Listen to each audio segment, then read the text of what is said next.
A new generation of congressional candidates is now emerging that's rejecting the woke ideological purity tests of the far left in favor of practical solutions, especially when it comes to parents, kids and schools. Among those is New York congressional candidate Maud Maron, and she joins us now. Tell us why you've jumped into the political arena. Hi, Steve. Well, thanks so much for having me. And I'll tell you, I think my reasons are the same as so many parents all over the country for getting involved. And it's because we've seen our children being put last instead of first. I mean, we're going on to year 3 of this pandemic, and our children don't have near the same rights that the permanent political class in Washington has given themselves. Here in New York State, I live in New York City. In New York State, we just had our Democratic nominee for governor nominated at the New York State Convention, and she was holding hands with Hillary Clinton on stage.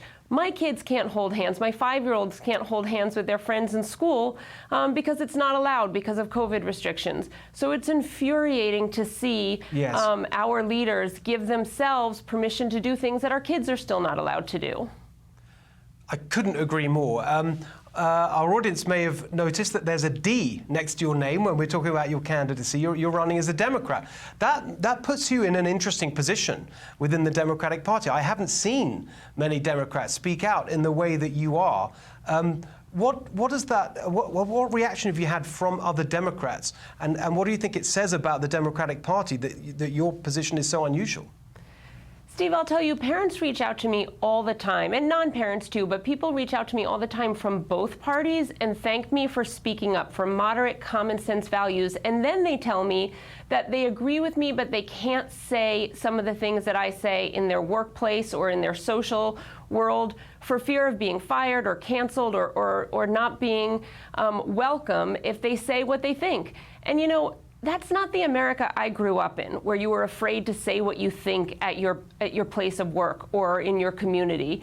And it's certainly not the America I want my children to grow up in. I've been a Democrat all my life, but when I see my party making mistakes and the way this COVID pandemic has been handled has been a big mistake, and our children are bearing the brunt of it, I think what you do is speak up and say we need a course correction.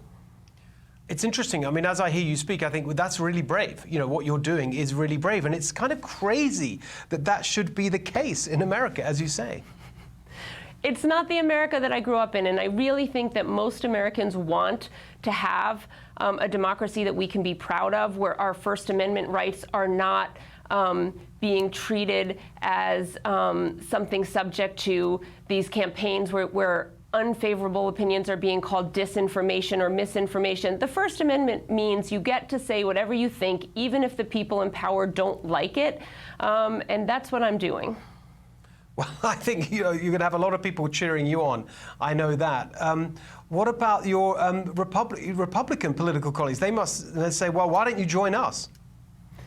Well, I've had people suggest it, but the fact of the matter is, in New York City, there is a huge voting bloc of Democrats, and I have voted Democrat my whole life, and I really expect better from my party. I expect my party to listen to the parents that are telling the leaders who have just redrawn the lines to protect themselves, to keep themselves in Washington, to listen to the parents and hear what we're saying. You know, I hear from parents, not just in New York, but all over the country. There is a moms network that has been developing right across the country, in Oregon, in California, in Florida, and Texas. I hear from parents all over who are mad about the same issues. We want our schools open, we want them to be safe, we want them to be free of indoctrination, and we want our streets to be safe. We want a functioning, well-trained police department to do their job.